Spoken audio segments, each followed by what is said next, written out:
You're listening to Pixelated Audio, episode 169, Expansion Pack 30, XXX edition.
This is Pixelated Audio Expansion Pack XXX, episode 169.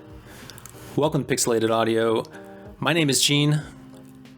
No, I'm sorry. My name is Brian. Wait, no, I'm sorry. No. My name is Hammock.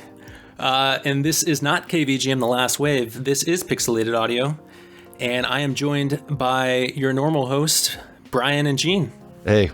Welcome. How's it going? Yeah. This is a confluence of so many perfect numerical things. It was a stretch to make it work, but we made it happen. Yes. This is Pixelated Audio, a podcast focused on games, history, and the people behind the music. And we have a really great expansion pack today. This is Expansion Pack 30. And it's kind of a play on some of the things here. It's episode 169. XXX, because we always use our Roman numerals for the expansion packs. So it just seemed fitting that today's episode is going to be a theme around adult visual novels or adult games. And so we have a lot of really good music.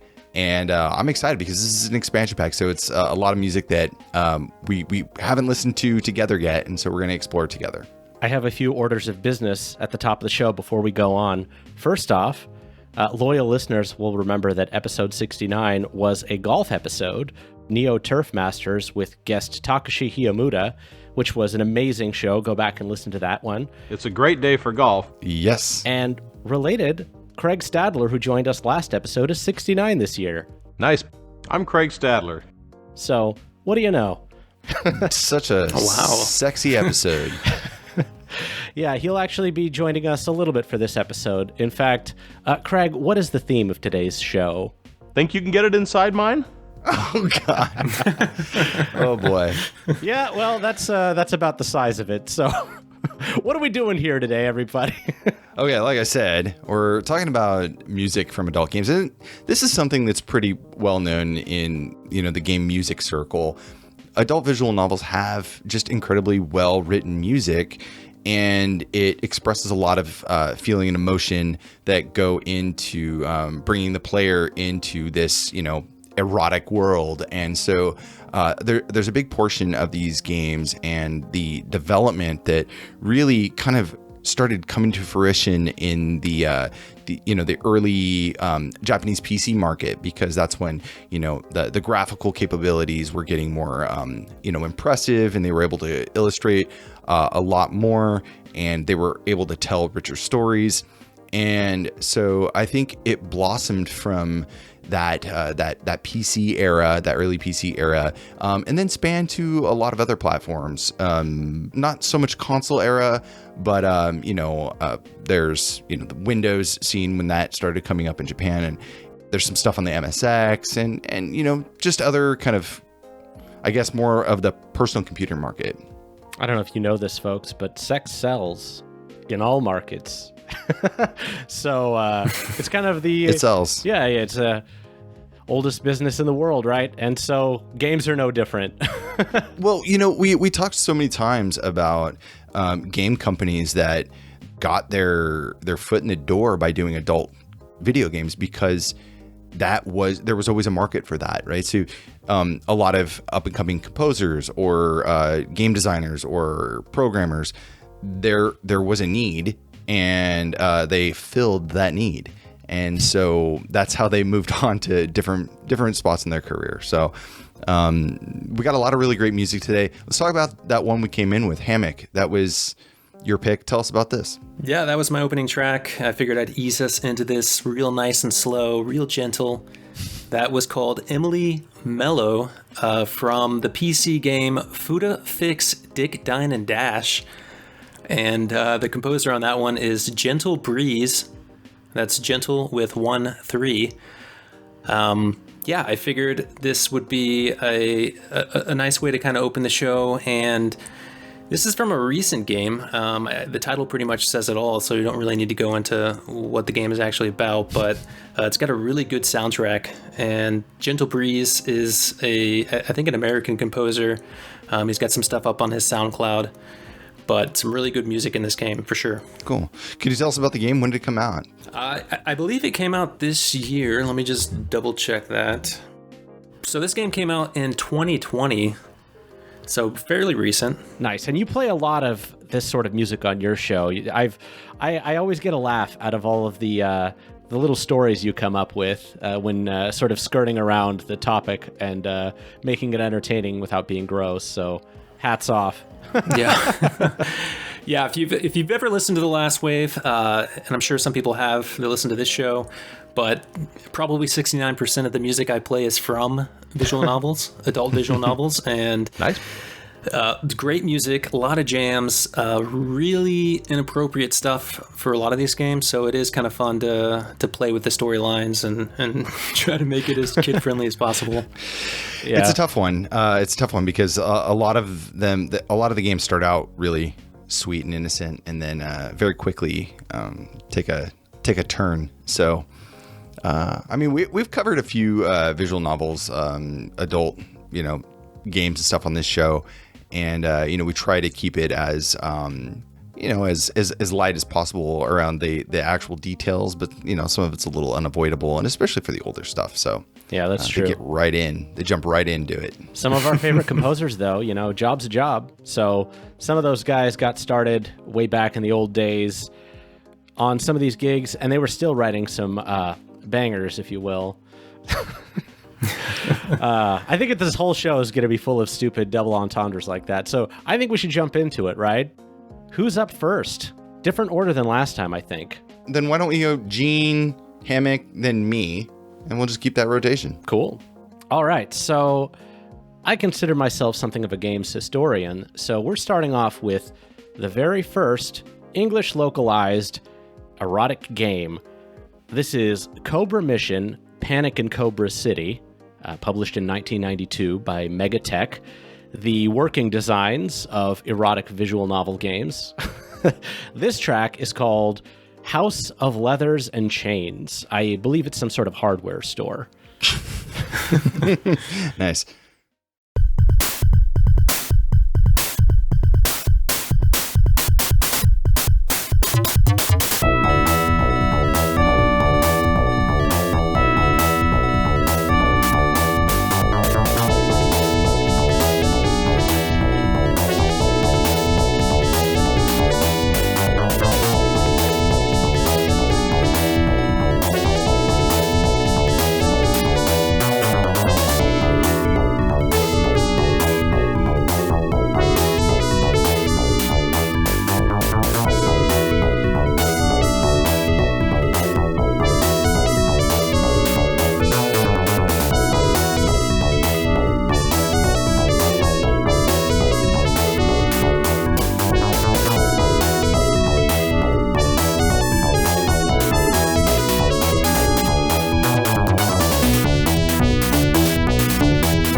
I'm not too comfortable with this shot. That was House of Leathers and Chains from the game Cobra Mission, Panic in Cobra City. Composed by, originally it was composed by Inoue Hosadairi and Itou Shin, and adapted for DOS PC ad-lib by Team Neuronous, which was, I'm guessing, the name of the folks over at Megatech Software, right here in sunny California. Hey. Yeah, this is an interesting one. Not that I'm going to go into much depth on it, but it is a pretty high effort port. The original game was, I think, on PC 98. I didn't listen to it, but they actually changed a lot of the gameplay to be more appealing to American audiences. So instead of being like a kind of a RPG, it became more of a point and click adventure, like a sort of thing. So they just simplified it, and they changed the graphics and they added stuff. It's not a great game, don't get me wrong, but it's a pretty high effort affair for what it is. But basically, if you were in the early 90s and you were collecting those anime VHS tapes, you had another thing to kind of whet your appetite. Cobra City. Huh, interesting. I gotta be honest, I'm a little like lukewarm on the soundtrack. Oh, it's not that great of a soundtrack, but history is being made, Brian. We got to make some exceptions here. Well, all right, let's run with that. Yeah, not too much to say about the music, but yeah. It's interesting. The I'm looking at the screenshots here. Looks like the really well drawn. It's very different than like a lot of the anime based stuff that we see from coming out of Japan. This is very much more kind of European art style and stuff like that. It's interesting. Again, you search at your own risk. I know Norm on our Discord is quite familiar with this game. Maybe played it a little too young, but I think most of our listeners are old enough that they can play it if they really want to. Sounds good. Hammock, I think you're up next. Okay, well, let's turn the temperature up a little bit with this next one. It's from the PC game Twilight Theater. This is BGM number 4. The composer is none other than a certified VGM Jam Master, Naotoshi Nishino. Let's take a listen. I'll show you my best shot.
Yes, ma'am. That was BGM number 4 from Twilight Theater on the PC, composed by Naotoshi Nishino.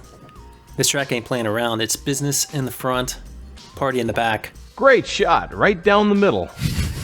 Oh, man. I've said it before, and I'll say it again. Naotoshi Nishino is the Hiroaki Sano of our day. Yeah, definitely. It's really good stuff. How'd you find this? This is great. So Naotoshi Nishino was included in the VGM, Masters of VGM event that happened a couple months ago, and yeah, I just found one of his adult visual novels because that's primarily what he composed from like 2000 to 2009, and just went down a rabbit hole. Twilight Theater, though, the premise of this one is that you're a college student who finds a rental shop called Twilight, where you rent something called a visual disc. It's got everything you need to fulfill your darkest desires. And that's about as far as I'm going to take that one. I like it. Yeah. So how do you find all of your music? Because I do feel like you spend an inordinate amount of time digging through the digital detritus of adult games and finding some of the greatest jams that we're too afraid to find. Most of the games, I have no idea they're visual novels. I have to assume that a lot of them, if they are PC, then chances are it's going to be a visual novel. But luckily, I have a job where I can listen to video game music while I work, and that's pretty much how I find the tracks for my show. And it's just kind of going down random rabbit holes and seeing what I find. And sometimes I regret what I find, but I never regret the music. I'm always satisfied by the jams. Awesome. This is a good one. You get a little dirty, but you come out, better for it. You come out clean on top. And that's what matters. Anyways. You were saying something, Brian, or are you trying to transition us away from these dirty topics? No, I think we're ready to move on to our next track here, and I guess it's me, correct? You're up, yeah. So this is a track from a game that I've been wanting to play for a while now, and I'm pretty sure we played at least one track from this at some point in Pixelated Audio's history, but I went through like our website and I didn't find anything. I was like, oh my god! Like the reason why is I wanted to do this full episode. There's only like a handful of tracks. There's probably like 10 tracks or something like that, and they're all just amazing by one of my favorite composers on the platform. It's Panda, also known as Yuki Nakayama, I believe. And this was a game that was released by a company called Melody in 1995. And it came out for the PC in 98. It's called Mesuneko Hishoshitsu.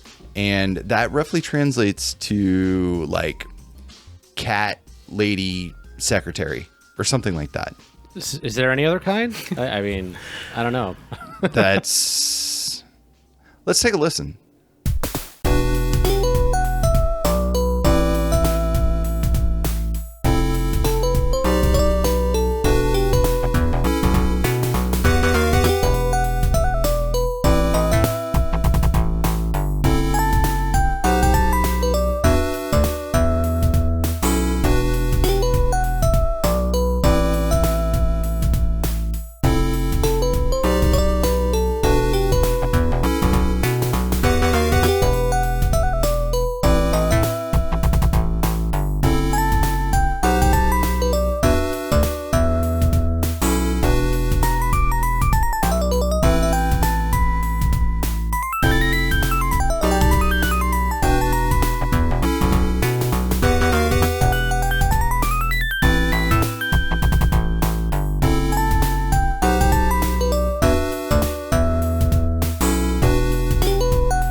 Drained it. Nice putting. And we're back. That was track 1 or 01, because a lot of them don't have names, from Mesuneko Hishoshitsu.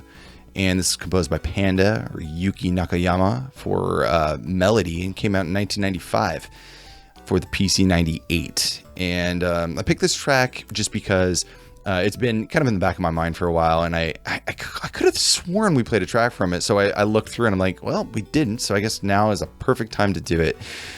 The game itself is, I mean, I wouldn't say that any of the games we're talking about today are not somewhat odd.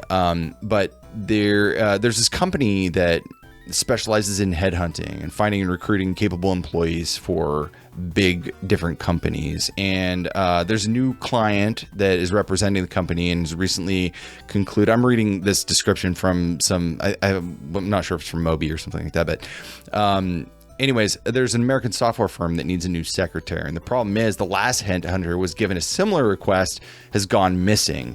So naturally, there's all these investigations that have to go on. It's dark, erotic, and you know, a lot of awesome sexual scenes and stuff thrown in the mix. That's it.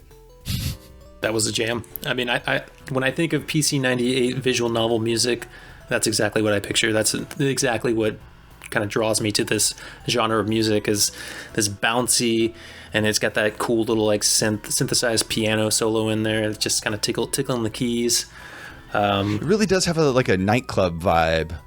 Yeah, for sure. I mean, this music, when I hear this, especially synths in this and bass in this fashion, I do really get this kind of like almost like, you know, neon city lights visual novel. It reminds me a lot of Illusion City and just that whole atmosphere kind of thing. So yeah, I gotta say, Panda is one of those composers that obviously I never would have heard of if it weren't for this show, but a certified jam master if I ever heard one.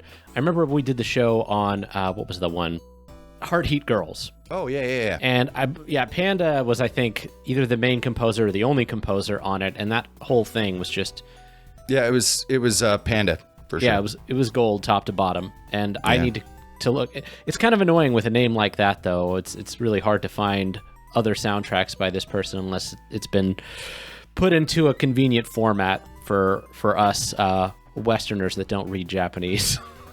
Yeah, because I think Panda, it was like Panda's house. Remember, it was like under the name Cats Pro, and he had like his own thing. And then there's a whole story behind that. But it's a really good soundtrack in general, and so are all the other ones he's put out. It's really good, really good combination of eroge and ero ongaku, which is okay. Anyways, yes. Moving on, Gene, what do you got? So, keeping with that PC 98 theme, I mean, obviously, we, there's so many good jams. It was kind of an semi-regulated market back then, so there was tons of this kind of stuff. But I'm going to play a track from none other than the master himself. Well, Ryu Umemoto and Ryu Takami. I already know. I think you guys know what's coming up next. This is from the game Inoue. Actually, it's called just a coincidence that I said that. You know it. Yeah. Let's do it. So I'll talk more about this game afterwards, but this is the track Movement, composed by Ryu Takami, Ryu Umemoto, and Kazuhiro Kanae.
Super Hulk, great eagle.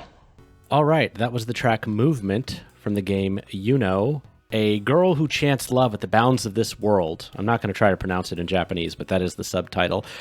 And honestly, if we haven't talked about it enough, anything that the Ryus, Takami, and Umemoto touched was golden. This whole soundtrack is incredible. And this is kind of a technicality, because only the original release was really full of dirty, erotic sex scenes. Later games, and this is actually really common, a lot of games would do this. They would be released on Japanese PCs, be kind of these like gratuitous scenes, and then when they would port them to consoles or something else, they would tone it down or cut it out entirely. This is kind of an interesting game because it's had a bit of a second life. It came out for the Switch just 2 years ago? Yes, it did. Yeah, I think it actually finally got localized into English. We actually talked about this at length in one of the other shows we talked about. Brian, help me out. You know which one. The other one with the Ryus. Are you talking about Eve Burst Error? Yeah, Eve Burst Error. That was that whole soundtrack was, and that was another game that also kept getting ported forward in time. I think there was a Vita port. There may have been a Switch port. But what's interesting about both of those games is they were like really elaborate, very long, very high budget games. This one features branching paths. The story is that you're Takuya Arima, which is a student whose father was conducting research and then disappears, and you have to go into some parallel world. It's basically a spicier Steins Gate for those who've played that game, more or less. I don't have much to say about it because I haven't played it, but I may at some point. I mean, you can't beat the original music. I'm sure the remake has some great stuff in it too, but that PC 98 stuff is tops. Nice. I love it. Yeah, this is a great soundtrack. Yeah, this is probably one of my favorite soundtracks of all time. I mean, honestly, and I think a lot of other people would agree. It's just amazing across the board.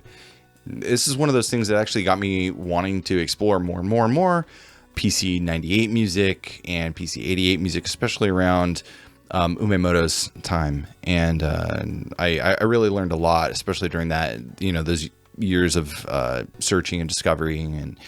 And I played through like a lot of these games, not because I was interested in the adult content, but there's actually like legitimately well versed and written story around some of these. And if you can look past some of the erotic bits, some of them are just really well written, and they can be very enjoyed. And I understand why, like when they were ported over to consoles and stuff like that, they removed some of the sex scenes and stuff like that, because it didn't really need to be there. I think that was just something else that they were able to tout as a way to sell this easier to a wider audience in Japan. Exactly. Hammock, did you have anything you wanted to say about this one? Yeah, I love this soundtrack. This is, like Brian was saying, this is one of the first PC 98 soundtracks that I listened to and really got me hooked on that music. I hadn't heard of the PC 98 before, and really went in a deep dive with Ryu Umemoto and Takami. Ground Seed is another soundtrack that they worked on together, and that was really another one that really stuck with me. And I think my very first episode of The Last Wade featured a song from that. And so is, yeah, definitely tops. And that style is just something that's, you can't, I mean, even though they've ported it to different systems, you can't replicate that original PC 98 sound. It's just so perfect. Yeah, I know exactly what you mean. I'm not a purist. I actually have a lot of respect for game ports, but this is the one, probably like the few exceptions, when I hear those original Ryu, Takami, Umemoto soundtracks, I'm like, it is, their signature is so unmistakable and so good. Like, I feel like their work can't be topped for that like mid-90s FM PC 98 sound. It's like the best of the best. Absolutely.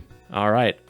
Hammock, you're up next, unless you had anything else you wanted to add. No, I don't have anything else I'd like to add, but I would like to say somebody's making a return. Great. I can get my second shot on the green from here. And that's Panda. Panda's back with another track. Hell yes. Ooh. From the 2000 game, PC game, Rendezvous. This track is called Raffiné. Let's check it out.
Now this is the way of pro putts. That was Raffiné, composed by Panda for Rendezvous on the PC. The Rendezvous in question is a bar where you can find any kind of romance you're looking for, but mostly you're romancing pants off. And this track totally fits that sleazy, smoke-filled bar room where creepy dudes are trying to pick up on girls 20 years their junior. But, I mean, it's Panda, and Panda sure loves those jazzy piano solos. I love it. You know, I kind of figured that was actually the scene. You know, it's like a smoke-filled cabaret or bar. It's pitch perfect in terms of capturing that vibe. You know, I was just playing the game Judgment recently, where you are a detective who is hitting on girls 15 years your junior. Although that's not part of the main storyline. That's just something you can do if you choose to. Oh, no. Well, he's 35, so it's like, it's legal, but it's still not that cool, so. Sure, yeah. Anyways, you guys ready to move on? Yeah. Yeah, let's do it. So I gotta say, it's hard to escape Panda at this point. Wow. I know. I got another track by Panda, and I swear to God, I wasn't planning on putting this in, and but now we're on a roll. And this, okay. So this is probably the game in here, so far, that I would say is the best game, as well as an erotic game. It's actually a good game. It's a game that I actually really like playing. It's called Night Slave on the PC 98, and this was one of the first games I played on my PC 98 because it was like installed on one of the drives that had it already. I really love this, the soundtrack. It's really fun, and the game is really cool too. So let's take a listen to a track called Initial Velocity, and this is from Night Slave, composed by Panda. Watch me rattle the cup with this putt.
Damn, that's a jam. Yeah. That is a jam. So that was a track composed by Panda. It's called Initial Velocity from a game called Night Slave. And this was released on the PC 98 in 1996, March. And this is an action game. It is a side-scrolling mech game. If you've ever played any of the Assault Suits, Neuronous or anything like that game, it's very much inspired by that. And so Night Slave itself is a side-scrolling action game. You are in a mech, and you fly around through these hostile areas, and there's a lot of shooting and like missiles and stuff. It's actually really cool. And it's got, great music, like pumping music playing at the same time. And then strangely, during the cutscenes and dialogue, you move through these like explicit nude scenes. It's really strange. It feels so inappropriate for like the game itself, but it's actually a really fun game. So if you don't have a way to play it on an actual machine, fire it up in an emulator. It's really rad. Yeah, I think I made a call back to this one quite a few episodes ago on that exact episode of Heart Heat Girls. This is truly adult suit Lanos, folks. Yeah. Oh, that's right. Yeah, I have a mental log of all of my stupid jokes. I wonder what the walrus has to say about Panda. You did it. Well done, and congratulations on your first victory. So there's actually another track that I really wanted to play. Maybe we'll save it for another day. It's the ending track. It's like 7 minutes long, though, so I didn't want to like extend my reach into this. Just remember, you're never going to make it leaving it short. Yeah, so Hammock, any thoughts about this track? Yeah, great energy, incredible energy, and yeah, Panda loves those solos. Another great solo from him. I've actually listened to this soundtrack, and it's good, very good. I have a show that I do called The Last Wave After Dark. It's a Patreon-only show, a little plug in there. But this was one of the soundtracks that I've been toying with doing because it is so good, and that ending track is incredible. It's a long one, but it's worth it. Oh, so you have heard the ending track? Oh, it's so good, right? Oh yeah, really good. I didn't want to I figured if we played that here, we probably just end the show. That's good. Anyways, sounds like we need to queue up a couple of these adult games for our shows, Brian. I mean, why not? We can just breeze through most of the. I'm seriously thinking. I'm thinking Mesuneko is going to be on the list, especially coming up soon. So yeah, or this game. I haven't listened to it, but I definitely want to hear the rest of this one. With that said, though, I think it's time to move on to the third round, the final round of our show. This is very close. It's going to go down to the last few holes. This is a track I've talked about, maybe mostly just with Hammock, but this is from a game called Lady Killer in a Bind. It is I'm just going to read what it says on the Bandcamp. Lady Killer in a Bind is an erotic visual novel by the creators of Analog Hate Story about social manipulation, cross-dressing, and girls tying up other girls. It's a very sex-positive game, folks. So if you're tired of the male-gazy sort of thing, this is the game for you. This is composed by Isaac Schankler, and this is the track Wander.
super shot. That was the track Wander from the game Lady Killer in a Bind, which has a much longer, much sillier, extremely long subtitle parodying some of those absurd, Japanese visual novel subtitles. It was composed by Isaac Schankler, and it was designed and programmed by Christine Love. I've mentioned Christine Love a few times on the show. I was gonna say, I mean, she's done a few different visual novels, right? She has, yeah. She's a very strong voice in the IF or interactive fiction and visual novel community. Her first big breakout game was the indie game Digital, a Love Story. Then she made Analog, a hate story, very, very different kind of game. And then this game, there was a few others in between, but I've just sort of kept an eye on what she's been up to. To be honest, I haven't played this game, but I've sort of, I actually found Analog, a hate story a little bit inscrutable, but I will try that one again someday, because I really like her just approach to writing fiction, and it focuses a lot about examining interpersonal relationships. It's not so much just like a voyeuristic sex game, although there are aspects of that in her writing as well. But it's a little bit more progressive than that. Yeah, cool. This track's a little bit of a different flavor from the stuff we've been hearing the rest of the night. A lot more mellow, more the night's ending, not necessarily in a sexy way, just sort of maybe the sun's coming up, who knows? Not in any kind of sexy way, just a way. Exactly. Mm-hmm. Cool. It was a little spatial. Didn't really have the. It was a little more kind of like dreamy, but like in waking up phase. It doesn't have any, can I just say porn music vibe to it? Yeah. Yeah, it's missing that sleaze. Yeah, it's missing that sleaze. So yeah, but I did like it. Anyways, cool track. Yeah, I liked it. You showed me this soundtrack before, and so I've taken a listen. But this one's definitely a little bit more atmospheric and dreamy. But yeah, kind of like what Brian was saying, more in like kind of an early morning vibe to it. But the rest of the soundtrack's really good too. There's a lot of really interesting tracks, a different style, a different taste of the visual novel sound that you're, used to, but definitely worth checking out. Yeah, I mean, I think the point that we need to drive home with all of this is that, there's cheap cash-ins, but a lot of these games are, a lot of effort was put in, and especially with the music. Like, we've already heard so many great tracks, and I actually think we've probably had higher budget games. I've had some cheap crap that I had in my back pocket that I didn't end up playing, like some strip poker games that had great music, but the storyline in those could be summed up as people went to play a game of poker and they came away with a little bit less. to put it simply. Oh, that's good. I like it. Okay, well, yeah. Are we moving on to my last one? Yeah, you're up. Well, okay, so I'll let you guys decide on this one. I got two here left that I wanted to play, and we can go for something older, or we could try something a little bit different. You guys wanted to hear something newer? I found this recently, and I thought, what, this is interesting. I guess I'm already selling it. So do you guys want to listen to? It's called A Language of Love. Yeah. Put it on. So it's called The Language of Love, and the track we're going to listen to here is Tokyo Streets.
The way you're playing, you'll make the cut. All right, that was Tokyo Streets from a game called The Language of Love. And this came out on Steam, I want to say 2019, right before the pandemic. And yeah, I don't know, I just thought it was a interesting title. And I was looking at different kind of, not necessarily like adult eroge kind of stuff, but I was looking, a little deeper into something that, had more adult content in the sense, just kind of aimed at a different crowd. And I think this is kind of in that vein. It is aimed at, I think, college students and stuff like that. There is, sexual content, nudity and stuff, but at the same time, it's meant to, build on relationships and, all that stuff. So anyways, it was composed by somebody here. I don't know if this is an alias or not, but it is Yuzuki Masu from California. And go to Bandcamp. It's on itch.io and stuff like that to check it out if you want to purchase the music. But yeah, just a nice, kind of chill little soundtrack. What'd you guys think? I like it a lot, honestly. It's it seems a little bit more kind of to your point of I'm just going to call it a romance game, where it's more about the two characters fall in love more than it is the, explicit content. But I actually went to her YouTube account to look up this. I thought this was kind of interesting. So inspirations and influences: Yasunori Mitsuda, Hiroki Kikuta, Kenji Kawai, Nobu Uematsu. I'm hearing a lot of that in there. This is definitely somebody our age that grew up listening to the same kind of stuff we did. It's a very cute soundtrack. I'm probably going to pick it up and see if there's some other cool stuff, but why not? Yeah. It even came out on Switch. I don't know. I know that, more recently Nintendo's a little bit more lax with suggestive content and stuff like that. So, maybe, it's in its entirety there. I don't know, but it's also on Xbox One, Windows, PlayStation 4 and 5, and Mac and Linux. Yeah, this is it's not so much Tokyo Street under the neon lights at night. It's more Tokyo Street in the afternoon, holding hands with that special someone. It's very cute and bouncy, and just has a good energy to it. Very positive energy to it. Yeah, I think, and I think the rest of the soundtrack actually speaks to that as well. It's a little more. I wouldn't say every track is bubbly, but some of them are a lot more lively and kind of playful. And it seems like an interesting game. It's the whole genre is not really for me. That doesn't mean there's anything wrong with it. It's just I'm older and married and have kids now, so it just doesn't. I just can't fit the bill anymore. But yeah, I mean, I can see there's probably still a big market there, and so I'm sure that this game speaks to somebody for sure. I'm all about adult men crying in the Yakuza series. I don't really have a whole lot of time for those romance novels aimed at mostly women, but there is a market for them. There's a whole bunch of them. If you like that sort of thing, I know there are some great ones out there for sure. Yeah. Cool. All right, we got one more track left today. That's right. Yeah, our closeout track. Yeah. It's been a really nice doubleheader here with Hammock on 2 shows in a row. One T&E golf games, one TNA games. Wait to use that one for a little while. Oh yeah. Nice. Oh yeah. We had a lot of really great music, a lot of amazing composers, and Panda. And then, Craig. And Craig. And just a lot of fun going through some of this music. And there's going to be plenty more. And there's obviously some just amazing stuff that we didn't put in the show because there's only 3 tracks each. But if you want to know more about the show, you can check us out on pixelatedaudio.com for our show notes and our track lists. We can also be found on Twitter, Discord, and all of the above. If you like the show, leave us feedback. We always appreciate it. And Hammock, he's got an amazing show that you should definitely check out. It's it kind of falls on between our shows, so you can just slide it always into your rotation. It's a good one to listen to. There's a lot of music like this on there. So, Hammock, you got any plugs? Yeah, you can check out my show, KVGM The Last Wave, on iTunes, Spotify, anywhere you find your podcast. You can also go to our website, kvgmradio.com, if you want to just download the shows directly there. There's track listings, there's everything you need. 30 minutes every Sunday. Like I said, 69% of the music is visual novels. Nice. It's hard to escape the smoothness of these games. So go check us out. Excellent. And that said, we got one track from you taking us out. Tell us a little bit about this one. Yeah, we do. It's from the 2018 PC game Kimi to Mezumura Ikutsuka no Hoho. If you've ever wanted to experience virtual lovemaking with an android, this is the visual novel for you. You just got to make sure you've got plenty of oil to keep those parts operating smoothly. God, This that track- is my fantasy. I'm just kidding. Craig has definitely got something to say about that. I missed it just a little. Oh, yeah. This track is called Evening, and it was composed by Arte Refact. Enjoy.